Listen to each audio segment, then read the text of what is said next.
Der ist jetzt warm. Muss die Wurst reinstecken. Warum bist du ausgestiegen? Weil ich nicht Essen aus meinem Mund, was angekaut ist, in den Fußraum spucke. Was ist noch gefroren? Ich bin jetzt in der Mitte angekommen. Oh, das ist aber ganz schön viel Brücke. Heide, Reta, Zabel. Sommerland, Schnorrland. Schellern, ja. In Schritt muss ja noch ein Gurt rein. Leute, ich kann nicht mehr. Wir sind entgleist mit der Parkeisenbahn. Das haben wir auch noch nie gehabt. Wir müssen weitergehen. Ich habe nicht da gesessen. So, wir sind jetzt über die Öresundbrücke gefahren. Was ist das? Sommerlands Sommerlands Jorland. So, wir haben uns ja für heute hier so ein Häuschen gemietet.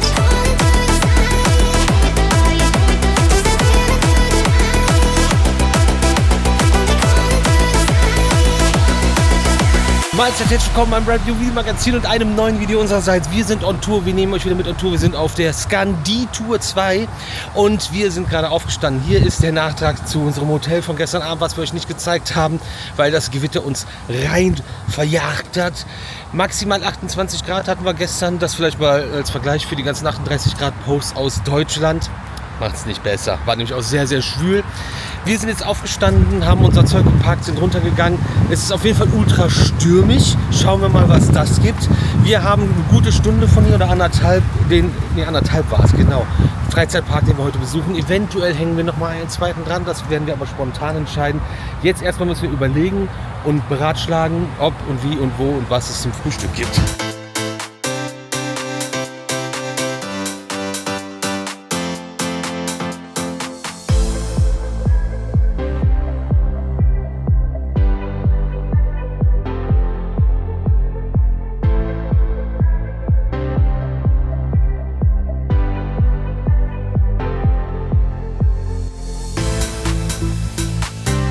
Wir sind zu dem Hub zurückgefahren, wo wir gestern die Pizza gegärt haben. Das habt ihr gesehen. Und hier ist Netto. Und also das mit dem Hund, muss man vielleicht dazu sagen. Das ist bei vielen vielleicht das Normale, bei uns nicht. Und ein Bäcker. Und der Bäcker hat aber auch nur, weiß ich nicht, Charlie und die Schokoladenfabrik ist dagegen eine Anti-Zucker-Partei. Crazy Zeug. Wir waren jetzt eben drin. In der Backwand war jetzt irgendwie auch nicht viel Ergiebiges, irgend so ein Croissant, so eine Wurst im Schlafrock, die eiskalt ist und wir teilen uns dann noch so eine Pizza. Ich zeige euch das nicht, das bleibt nämlich in der Plastiktüte.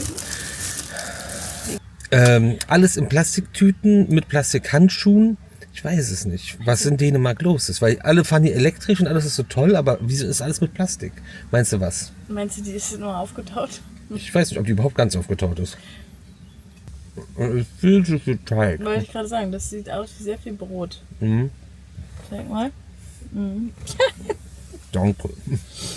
Und Amper. Amper Energy. Also, ich wollte gar kein Energy, aber da ist gerade ein Dude an mir vorbeigelaufen. Der hatte den ganzen Einkaufskorb randvoll mit dem Ding an, der hat schon durchgebogen. Na komm, das musst du probieren. Das scheint gut zu sein. Der ist jetzt warm. Muss die Wurst reinstecken. Kann sein, das Monster das abfüllt. Ich weiß es nicht. Passt. 1,37, wir werden über eine Brücke fahren, weil da überall Wasser wieder hier zwischen ist. Aber wir bleiben noch in Dänemark heute. Aber nicht bis zum Schluss, glaube ich. Wir schlafen in Schweden, kann das sein? Ja. Wahnsinn, was heute noch alles passiert. Bleib dran. Warum bist du ausgestiegen? Weil ich nicht Essen aus meinem Mund, was angekaut ist, in den Fußraum spucke, sondern am Baum. Und was war mit dem Essen? Was ist noch gefroren? Ich bin jetzt in der Mitte angekommen. Ja, ich weiß nicht, ob man das erkennt. Kann man nicht sehen. CarPlay verbindet sich auch nicht. Läuft wieder.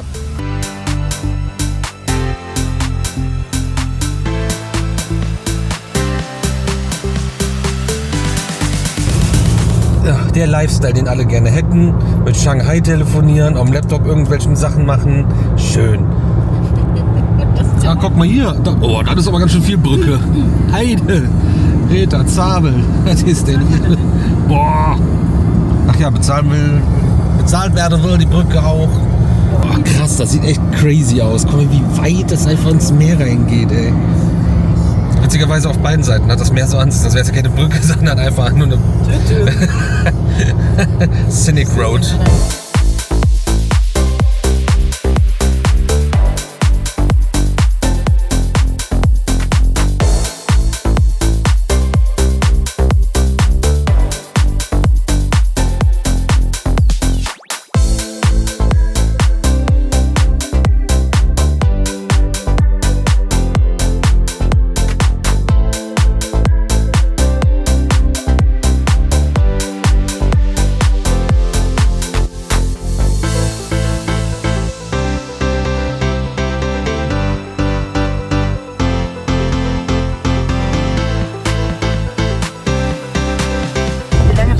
man da bei diesen Dingern ist von der Brücke. Gigantisch groß. Das ist von weitem allerdings nicht so groß, aber wie hoch auch. Wahnsinn. Man muss ja wahrscheinlich irgendwas unten drunter durchpassen, sonst wird es ja nicht so bauen.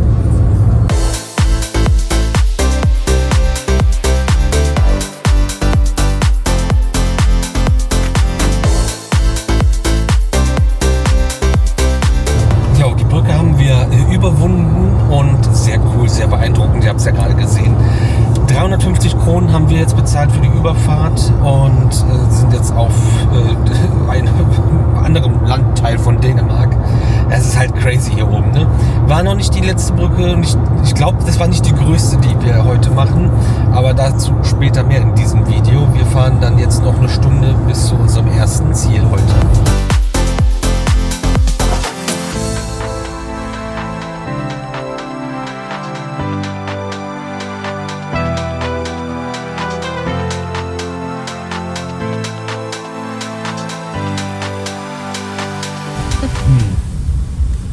Ja, da sind auch schon so Kassenhöschen. Was ist das? Sommerland Smørrebrød. Sommerland. Ich glaube, Sjorland heißt Sommerland Sjorland. Ein Park, den wir noch nie besucht haben, den wir noch nie gezeigt haben. Und deswegen müssen wir hier hin, um euch was Neues zu zeigen. Ich weiß nur noch nicht, wie das jetzt hier funktioniert. Und es ist viel zu teuer. Denken wir. Aber das ist genau, deswegen gucken wir uns das nämlich jetzt auch an. Es könnte ja auch eine Perle werden und uns überraschen. Perle der Natur. Das erste Abenteuer ist auf jeden Fall schon mal der Parkplatz. Es gibt hier Booths und da fährt man dann dran vorbei. Und da zieht man nicht nur sein oder bekommt ein Parkplatzticket, das geht nämlich hier nicht, sondern da kauft man dann die Eintrittskarten. Sie hat uns nicht ganz glauben wollen, dass hinten keine Kinder sitzen. Plus SpongeBob kann man gut sehen, der ist nämlich ziemlich offen. Wir haben 17 Grad, Sonne, zu stürmig. Oh, Minigolf-Parken. Wer ist denn hier auf Betriebsurlaub? Und das Ganze heißt Sommerland Schnorland. Schellern, ja. Ich weiß auch nicht. Crazy. Ich bin mal gespannt. Geht auf jeden Fall schon was hier, ne?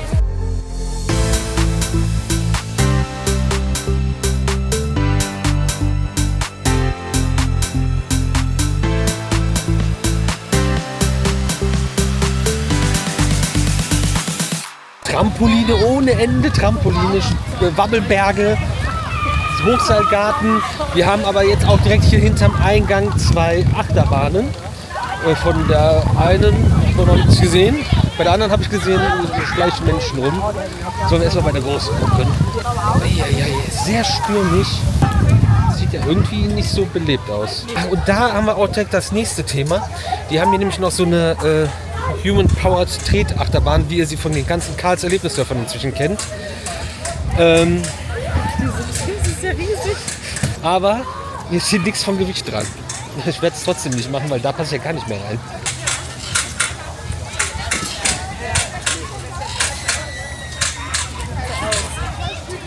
By the way, finde ich es immer spannend. Sowas haben wir ja bei Karls, sind wir das nicht gefahren.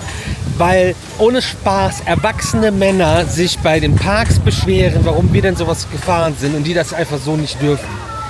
Wow. So, der Pinfari Cyclone mit Looping macht erst um 12 Uhr auf. Das steht auf jeden Fall, meine ich, auf diesem Schild. Hast du das gerade übersetzt? Ja, nee, aber Abne heißt auf jeden Fall Öffnung und Crew wird dann wahrscheinlich ab sein. Und mindestens 4 Personen braucht man auch. Ja. Gut, dann gehen wir rüber zu Spinning Out. Und Spinning Out ist ein SBF Visa Compact Spinning Coaster. Der hat kein Dach.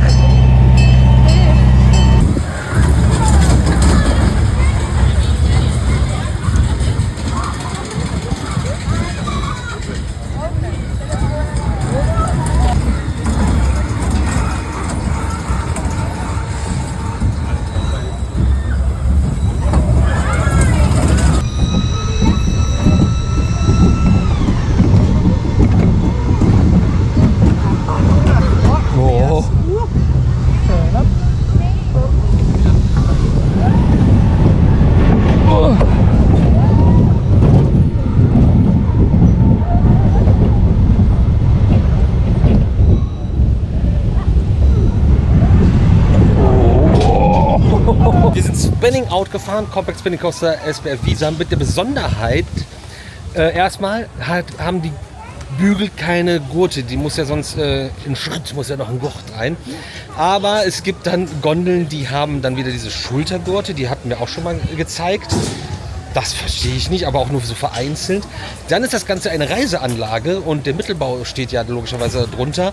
Und die Station, wo auch der Zug drauf ist, wahrscheinlich dann als Mittelbau transportiert wird, ist gedreht. Das ist gelagert und gedreht. Und es fuhr sich sehr spinnig. Dann gibt es hier auch noch von SBF Visa, ich vergesse mal, wie das heißt, dieses Taxi Jam Ding. Das heißt hier Traffic Jam, wahrscheinlich bin ich gar nicht mal so weit weg davon, aber hier gehen die Arme wenigstens hoch, nicht wie in Australien.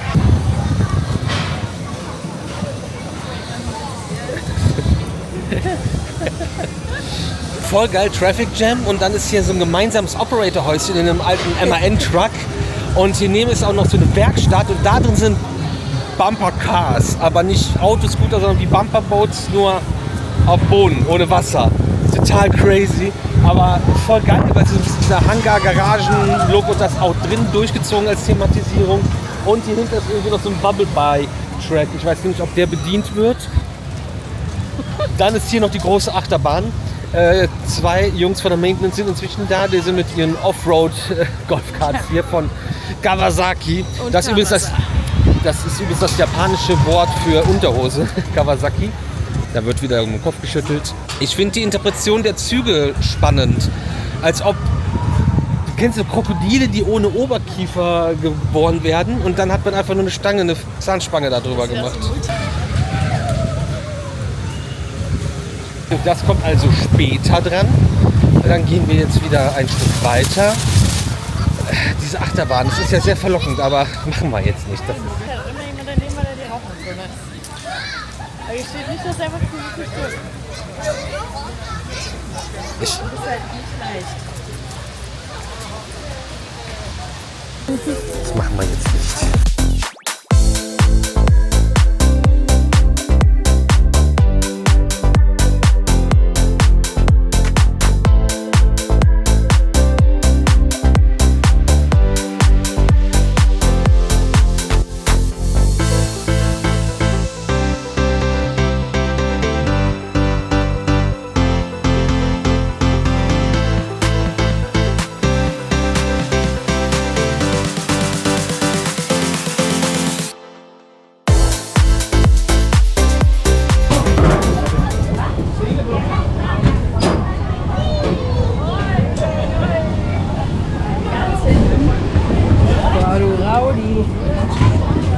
Jo Leute, wir sitzen jetzt im Wacky Worm und der hat einfach mal keine Bügel und nix. Man sitzt einfach drin, das ist mal ein Kettchen. Gar nichts ist hier. Ja, dann wollen wir mal gucken.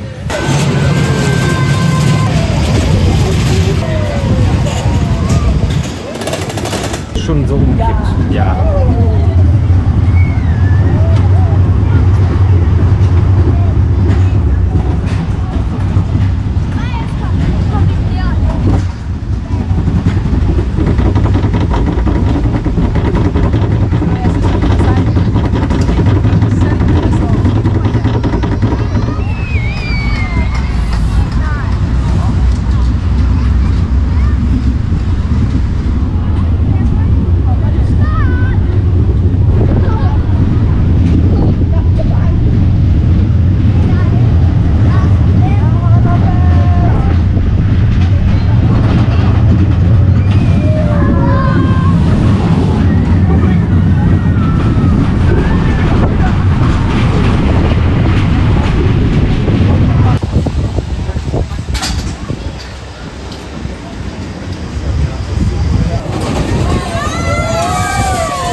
Ja, der Wacky Worm wurde gefahren.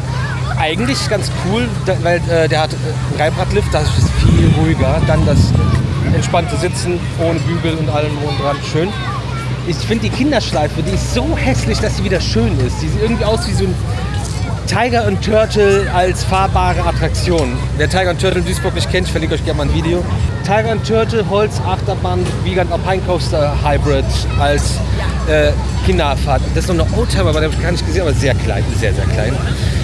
Hier gibt es dann ein paar Rides wie ein Karussell, ein Red Baron, Teacups oder vorne auch noch so ein Parachute-Ding. Die sehen aus, kennt ihr vielleicht von früher noch so, wenn es Fake Playmobil, also diese Nachmachen, wenn du davon jetzt ein Fahrgeschäft hier von einem richtigen Hersteller so nachgemacht irgendwie, weil das ist alles so eckig und so wackelig, gagelig. Dann ja, ein Klassiker von St. Bernard, ein Rocking Tuck gibt es hier auch, der hier, jetzt kommt er vielleicht mal da, seine Runden dreht. Eine kleine Eisenbahn kommt hier noch hergefahren. Das ist ziemlich cool. So, weiter orientieren.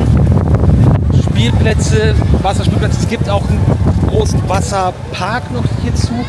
Ah ja genau, hier sind noch mehrere Karussells, so Flugkarussells, normale Karussells, sind alles self-operated. Hier ist gerade kein Kind, das können wir doch mal anschmeißen. Für 45 € kann ich ja Strom verbrauchen, hallo?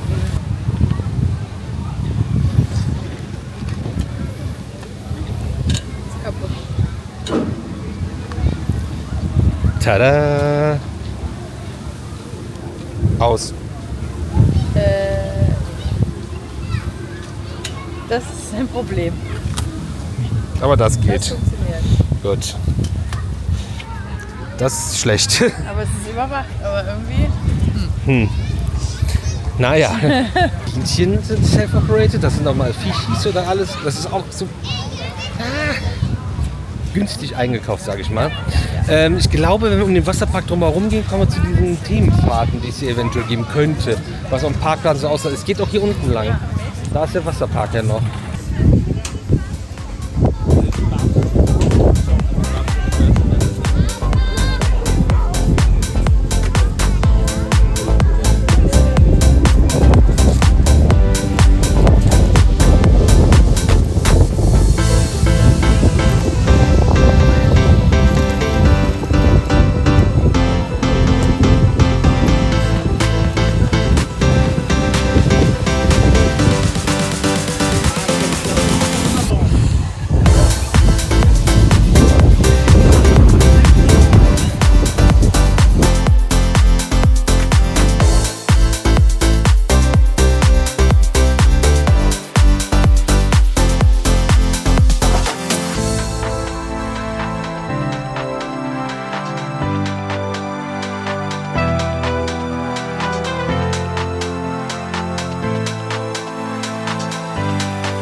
Ja, wir sind jetzt ein bisschen weiter gewandert und durch so einen Tunnel durch. Hier gibt es so eine Art Baumwipfelfahrt, Abenteuerfahrt, Adventure Trail.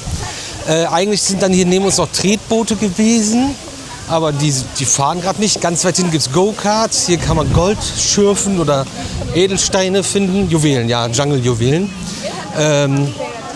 Wo du so einen Sackel kaufst und dann machst du hier Waschi-Waschi. Und Amazonas ist wahrscheinlich eine Dschungelbootsfahrt.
Peebles. Wir sind diese Dschungelbootsfahrt jetzt gefahren, aber durch den Amazonas. 9 Minuten Fahrzeit. Ich weiß nicht, wer das gebaut hat. Man sieht auch nichts, man findet auch nichts irgendwie. Aber ey, vor allem, als das neu war, da hat jemand richtig Bock gehabt und eine richtig coole Attraktion hingestellt. Ein bisschen Pflege, ein paar Effekte nochmal nacharbeiten, ein bisschen schöner machen, auf sie den Stand der Zeit bringen, wäre das richtig krass. Aber so auch richtig coole Attraktion, groß, lang. Vor allem, wenn es losgeht, du denkst wirklich, du fährst in den Amazonas, weil das so immersiv ist mit der Bepflanzung und den Soundeffekten und allem. Und verschiedene Elemente, Effekte. Dinosaurier weiß ich nicht, nicht dieses dreiköpfige Ding, was das jetzt da drin zu suchen hatte. Aber auch der Dude, der auf die Krokodile shootet, dass du dann auch passend zum Schuss die Wasserspritze hast, auch wie er sich bewegt. Mega! Und scheinbar kann man ja irgendwie hier ein Mobile Game machen und irgendwelche Kanonen auslösen, wie diese hier, wo gerade eben Nebel rauskam.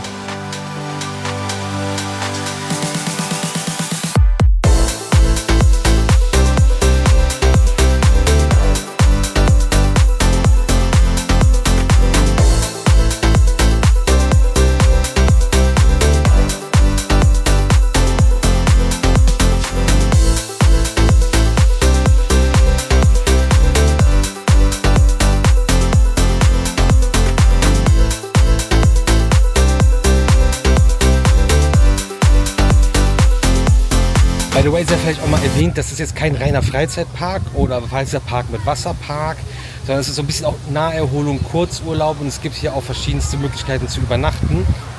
So das klassische kleine Ferienhäuschen. Ich glaube, dann ist das die wahrscheinlich etwas höherwertige Variante, obwohl das für 6 Personen und das 2 bis 4.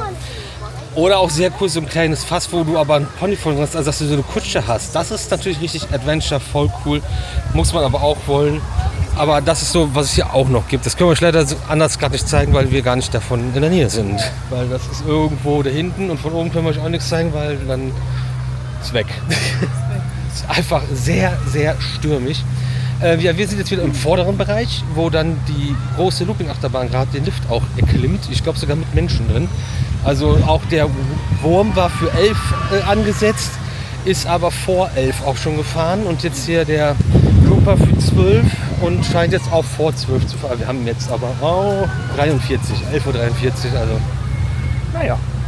Aber trotzdem, dass ihr das wisst, dass theoretisch, offiziell, planmäßig die Kiste erst um 12 Uhr öffnet für eure Planung, wenn ihr hier hinkommen wollen solltet. Jo, fährt mit Leuten. Ey, klar! Ja!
Hör mal, du Gummibärchen, ein bisschen Körperspannung demnächst.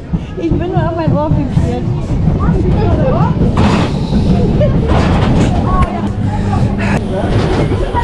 Boah, Leute, ey. Hier, wie nennst du es? Wildkatze? Wildkatzen. Ja, Wildkatten. Pinfari Cyclo mit Looping. Da hat er mal nochmal einen Satz heiße Ohren mitgegeben. Das ist viel zu schnell, viel zu wild. Ich verstehe aber auch nicht, Pinfari hat so viele Bahnen verkauft, die nicht so gut sind, die heute immer noch stehen, dass die das nicht überlebt haben. Die müssen ja einfach, die werden wahrscheinlich mit dem Preis die Bahnen verkauft haben. Und das kann man sich jetzt nicht erklären. Vielleicht soll ich mich auch mal mit der Geschichte von Pinfari beschäftigen und euch da ein Video zu mitgeben. Da haben wir wieder mal was. Das werde ich dann jetzt beim Schneiden mir aufschreiben und dann ist es in einem dicken Buch mit ganz vielen Videoideen. Ich sage ja, ich kann auf jeden Fall noch den einen oder anderen Lockdown gebrauchen, um das alles mal aufzuarbeiten. Aber wild, vor allem so ein runder Looping und alles ist wild, ist verrückt. Aber Leute haben Bock. Man braucht übrigens mindestens 4 Leute, aber die sind ohne Probleme hier zusammenzubekommen. Wir haben eine Runde gewartet, damit wir die Fronttour dann für euch haben. Und jetzt warten wir auf den Zug. Der fährt alle 15 bis 20 Minuten und dann fahren wir mit der Parkeisenbahn hier nochmal eine Runde, die witzigerweise gar kein Dach hat. Und gucken uns das nochmal an und dann wären wir durch mit dem Ganzen. Und das ist ein Park, wie gesagt, wenn du hier so Ferien machst, den Wasserpark von mir aus so nutzt, der irgendwie auch geschlossen ist, der macht vielleicht später auf oder höchstwahrscheinlich. Dann ein paar Fahrgeschäfte und für Familien mit kleineren Kindern ideal. Dann ist das ein cooler Park, wenn du gerade hier Urlaub machst, dann passt das. Ansonsten finde ich 45 €, hast du gesagt, sind es umgerechnet, sind dann schon stabil. Ja.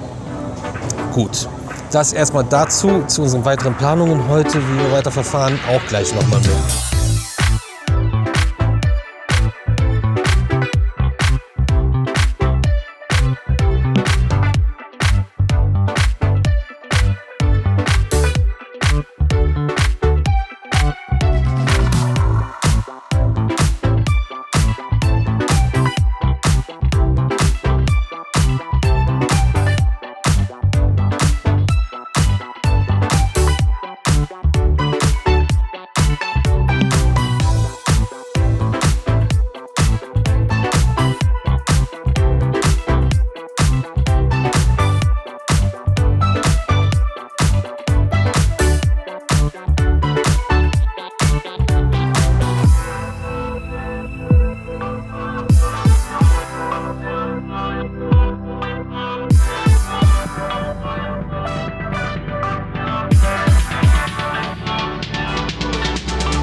Was hast du gemacht?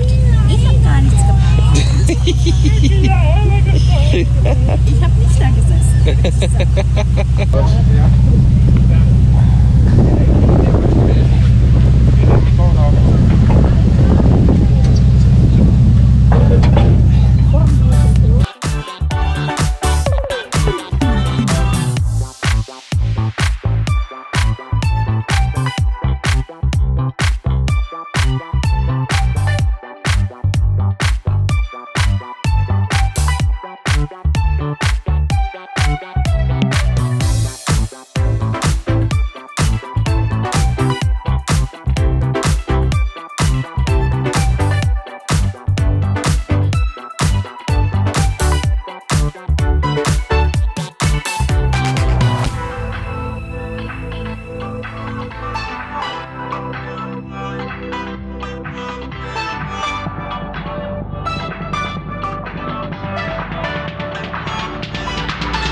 Leute, ich kann nicht mehr. Das macht mich gerade fertig. Wir sind gerade mit dem Zug rumgefahren. Wir sind entgleist mit der Parkeisenbahn. Das haben wir auch noch nie gehabt. Es gibt jetzt hier diese Stockpferde. Also erstmal waren wir gerade im Minidorf. Da ist eine Möwe, die nistet auf dem Turm. Aber hier gibt es diese Steckenpferde und ein Parcours dazu. Aber du kannst das Ganze auch hier von der Tribüne aus kommentieren. Was man ja auch gerade im Hintergrund hört. Das ist ein Knopf und dann ist das Mikrofon scharf geschaltet. Das ist, leider kommt es gut an, sonst würde ich nämlich jetzt auch die ganze Quatsch machen, aber das ist mir nicht, das bleibt mir verwehrt.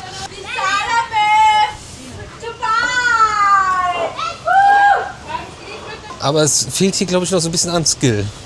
Ja. Oder einfach mal das Steckenpferd auch mitzunehmen. Aber ist gut. Die Eltern sitzen hier, machen Picknick. Ist das witzig? Es funktioniert, es kommt gut an. Parkeisenbahn auch sehr cool, macht mega Spaß, weil du kommst halt durch das ganze Areal hier, super schöne Natur und so, also das ist sehr entschleunigend hier.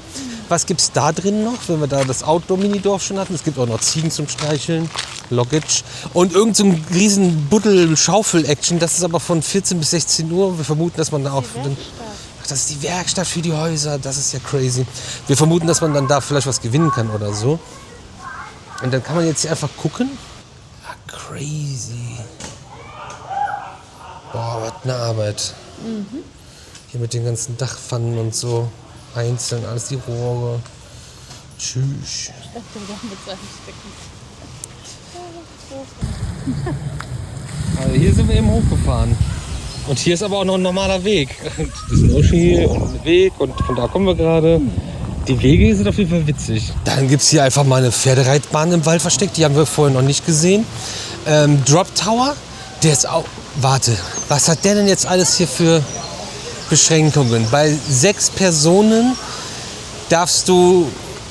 musst du mindestens 1 Meter groß sein. Bis 1,20 Meter musst du begleitet werden von einem Erwachsenen. Aber maximal 40 Kilo pro Person. Ja.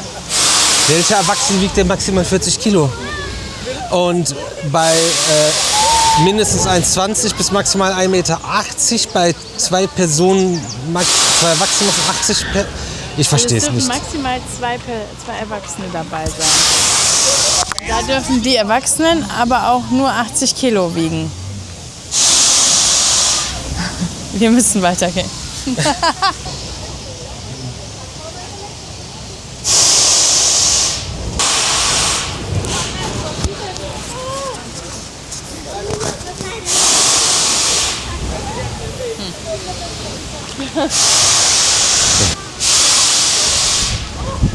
Laserlabyrinth bzw. Challenge, wo du durch die Laserstrahlen durch musst. Und das ist hier einfach noch voll die coole Westernstadt. Die Goldmine hier, also Goldschürfen, Diamantenschürfen, du kannst hier schürfen, bis der Arzt kommt. So, dann die Wildwestpferde gibt es hier. Und wir haben irgendwie eben beim Zufall noch 2 Nautic-Jets gesehen.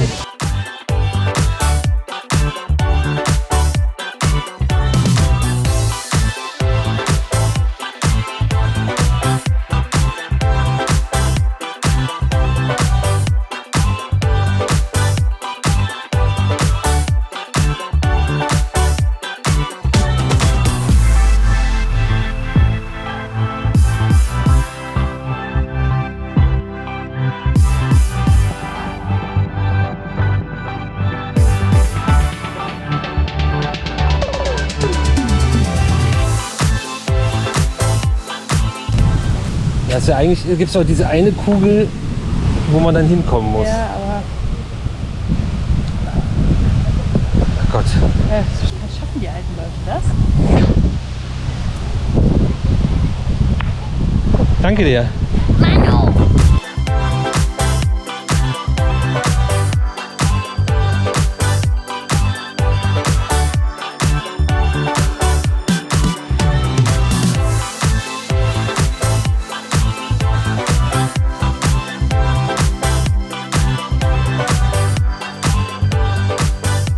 So, wir sind durch, sind wieder vorne am Eingang. Echt schöner, cooler Park. Fazit habt ihr ja gerade schon dazu gehabt. Und eigentlich haben wir überlegt, dann jetzt noch zu Tivoli Gardens nach Kopenhagen zu fahren. Mit jetzt dem Haken, wir waren jetzt echt länger hier als erwartet, aber es war auch cool. Und wir haben auch noch einiges an Strecke vor uns. Und wir haben eine sehr coole Unterkunft heute, theoretisch. Und wir müssen noch für morgen was vorbereiten. Das alles sind so Punkte, wo wir gesagt haben, okay, dann fahren wir jetzt doch zur Unterkunft. Wir haben auch Tivoli Gardens grundsätzlich eigentlich viel später auf diese Tour geplant. Haben aber erst gedacht, dann jetzt so zwischendurch spontan, kurzfristig, vielleicht ist das hier gar nicht so zeitaufwendig, langwierig. Also es ist noch offen, Tivoli Gardens sind noch nicht Geschichte, waren eigentlich auch noch nicht eingeplant, aber war so eine Idee, das heute zu machen. Jetzt springen wir ins Auto, wir haben insgesamt über 3 Stunden Fahrt vor uns, werden zwischendurch noch was einkaufen auf jeden Fall und gucken, dass wir heute mal ein Restaurant aufsuchen, also heute mal. Das war nur gestern. Das ist irgendwie für uns, ist es vom Feeling, haben wir auch eben drüber gesprochen auf dem Weg hierhin, voll lang schon unterwegs und bestimmte Sachen haben wir noch nicht erzählt, gezeigt oder gemacht und das stimmt halt einfach gar nicht. Wir waren halt nur davor die ganze Zeit unterwegs, was nicht diese Tour war. Diese Tour war auch nicht geplant und spontan, kurzfristig und, also wirklich sehr spontan und kurzfristig und nicht eingepreist irgendwie. Aber das wegen dem, was wir morgen machen.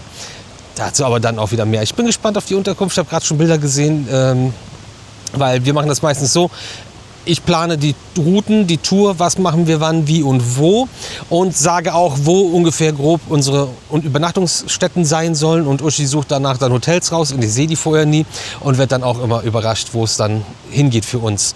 Genau, jetzt noch ein schnelles Abschiedspipi und dann ab ins Auto und dann geht es erstmal weiter durch Dänemark und wir machen es auf den Weg nach Schweden. So hazy, I'm changing into another. It's crazy, I know. Just chase me and I'll show. You'll find me in love with no other. I belong to you, like the moon follows the sunset.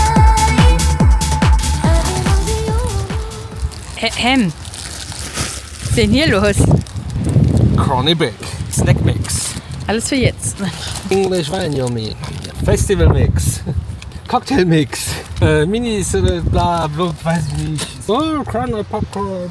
Ja, wir haben jetzt eben noch schnell ein paar Snacks geholt. Also wir wollten eine Sache jeder für heute Abend und vielleicht ein Bierchen. Ist irgendwas im Ruder gelaufen?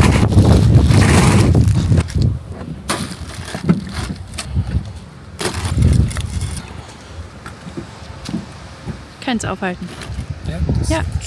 Und so ein No-Name-Ding aus Dänemark, Tuborg, noch nie gehört.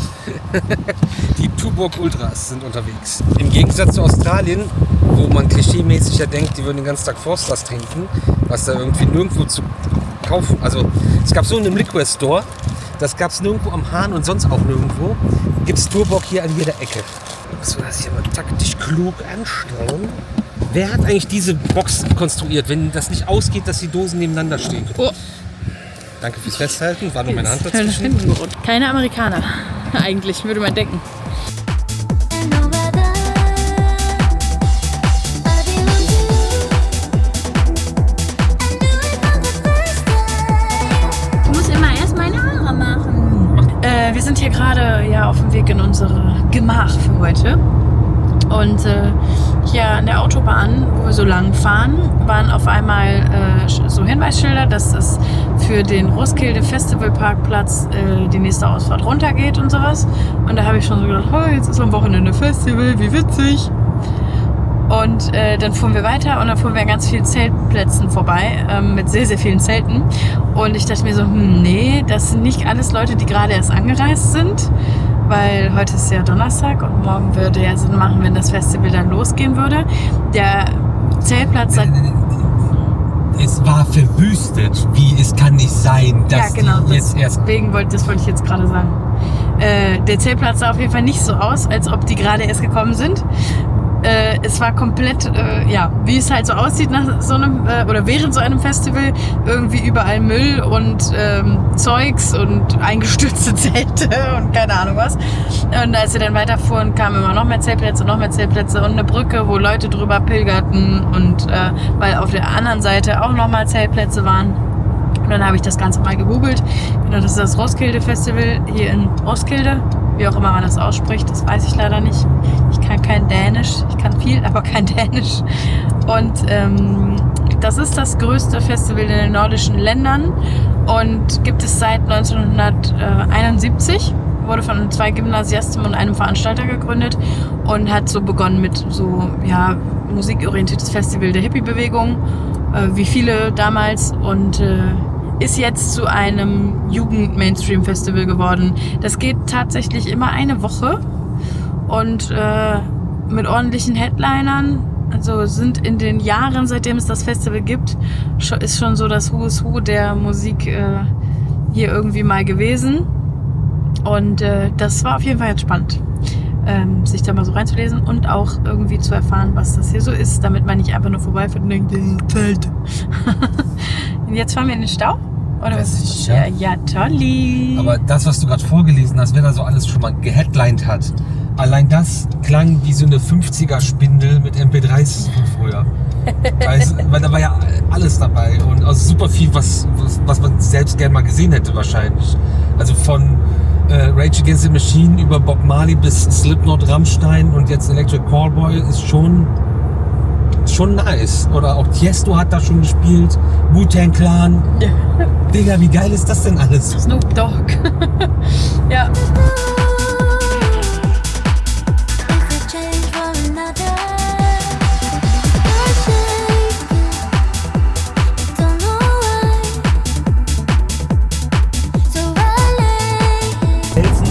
Durch den Berg, das hält ja, das ist ja Fels. Aber so ein bisschen vom Mensch gegossener Beton mit dem Meer drüber ist schon top, top, top.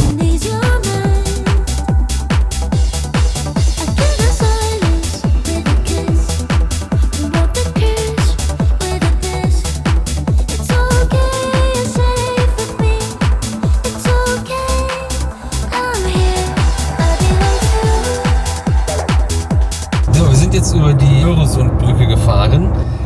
Der Spaß, also so rum starten wir mit dem Tunnel, dann kommt dieses kleine Eiland, wo man rauskommt und dann geht's weiter mit der Brücke. Der Spaß kostet 70 €. Toll, ganz klasse sowas.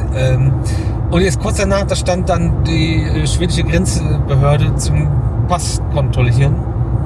Haben wir alles am Start, habe ich aber natürlich nicht dran gedacht, weil es glaube ich auch nur sporadische Kontrollen sind, weil wir sind immer noch innerhalb der EU. Und man kommt von hier gerade nirgendwo dran. Und ich so, okay, jetzt möchte ich mir jetzt irgendwie erklären, dass ich jetzt aussteige, das halbe Auto auf links drehe, nämlich irgendein Ausweisdokument, weil ich gar nichts gerade am Mann habe. Und wir fahren vor, er sieht uns, er guckt so, und wir waren schon so, also der Gesichtsausdruck von uns war schon, tut mir leid. Und wir haben nicht miteinander geredet, er hat einfach nur, ach komm, also ich weiß, es klang wie ach komm, es wird wahrscheinlich phonetisch ähnlich irgendwas sein in Ja, wahrscheinlich Schwedisch. bitte da vorne reinfahren. Ja, genau. Sie sind festgenommen. Ja, genau. Und ja, dort hat uns durchgewunken, jetzt können wir weiterfahren. Auch gut, beschwere ich mich nicht. Ist eine schöne Side-Story, krass beeindruckende Brücken, Tunnelkonstruktion. Wer weiß, was er in 24 Mal dazu gemacht hat. Die Männer haben Druck. Genau, wir fahren jetzt noch 208 Kilometer auf dieser Autobahn und von 213 Kilometern insgesamt Fahrstrecke bis zu unserer Unterkunft.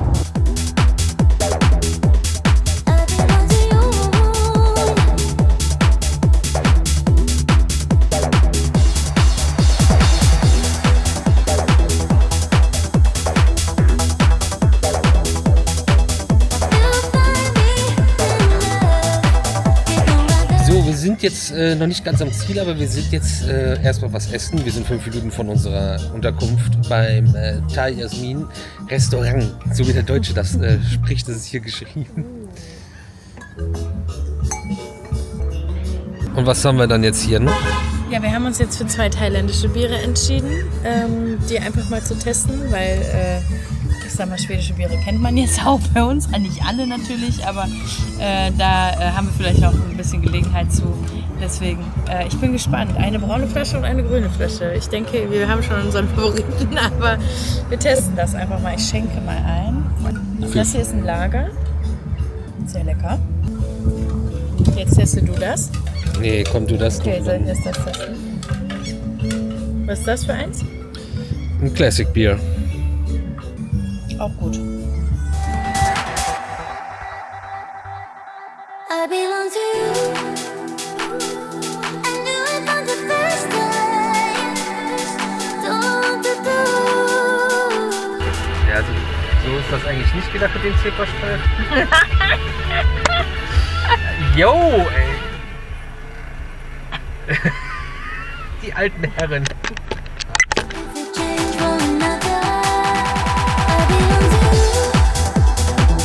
Like the moon follows the sunset. I belong to you. And no other. I belong to you. I knew it from the first time. Don't do. So, wir haben uns ja für heute hier so ein Häuschen gemietet, weil irgendwie das Angebot war nicht so groß und es ist halt natürlich etwas hochpreisiger hier in Skandinavien. Und jetzt haben wir hier für knapp unter 100 €, glaube ich, haben wir hier so ein Häuschen. Man kann hier einmal kurz an der Seite gucken. Hier ist so eine kleine Terrasse Da ist sogar noch ein kleiner Grill, der hier zur Verfügung gestellt wird. Voll süß irgendwie mit der Bepflanzung und so. Wir haben gerade schon den Gastgeber kennengelernt. Der ist gerade angekommen. Der musste irgendwie noch seinem Kollegen helfen. Der ist hier irgendwie liegen geblieben in der Ecke. Ist jetzt nicht unbedingt die Ecke, wo man liegen bleiben sollte, würde ich sagen. Und wir gehen jetzt mal rein. Man bekommt dann vorher schon so einen Schlüsselkastencode. Also man kann theoretisch jederzeit hier anreisen. Und der ist hier. Aber wie macht man den auf? Da klemmt er. Zup. Dann gehen wir mal gucken. Ich bin gespannt. Wieso geht das nicht? Da.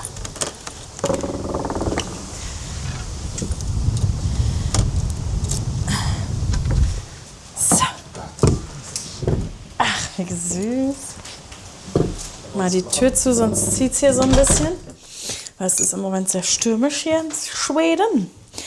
Ja, die sind drin. Wow, das ist jetzt cool. Also die Bilder waren schon schick, aber man kann sich immer, finde ich, auf so Bildern gar nicht richtig vorstellen, wie groß das in Wirklichkeit ist. Deswegen bin ich über die Größe schon positiv überrascht.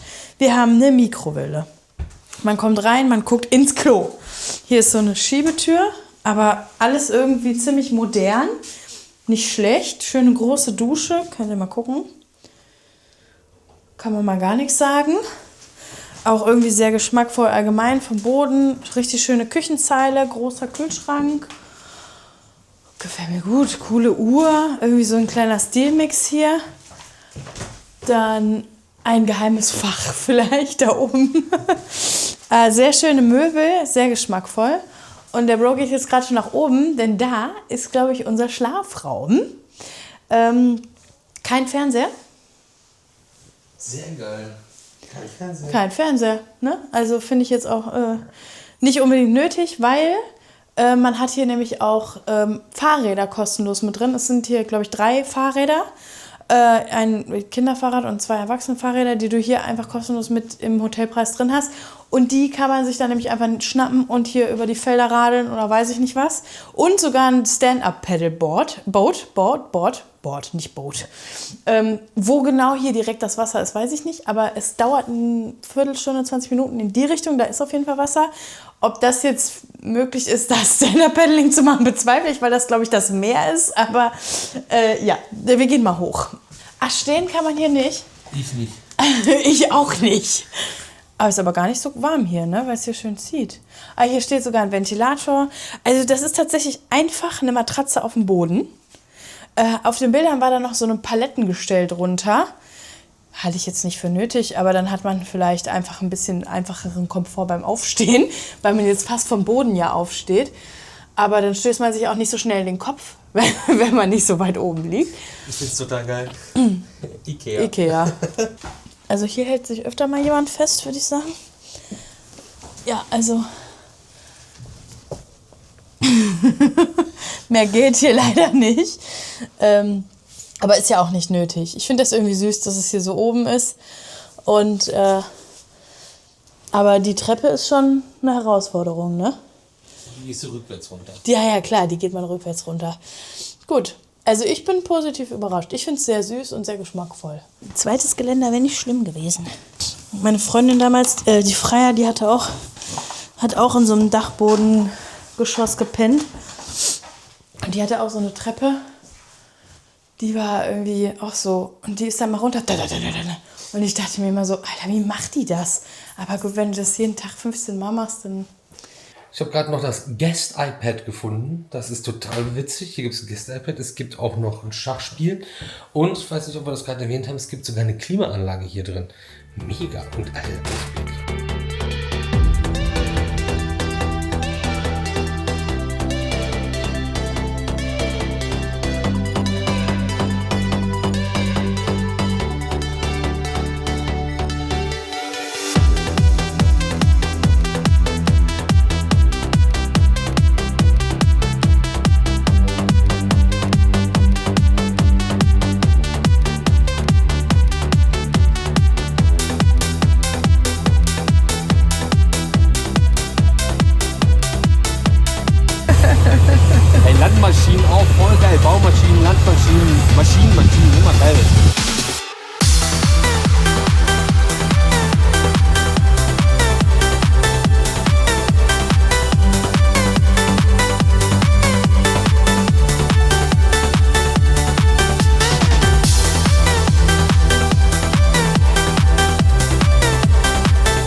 heute Pasta. Fusilli.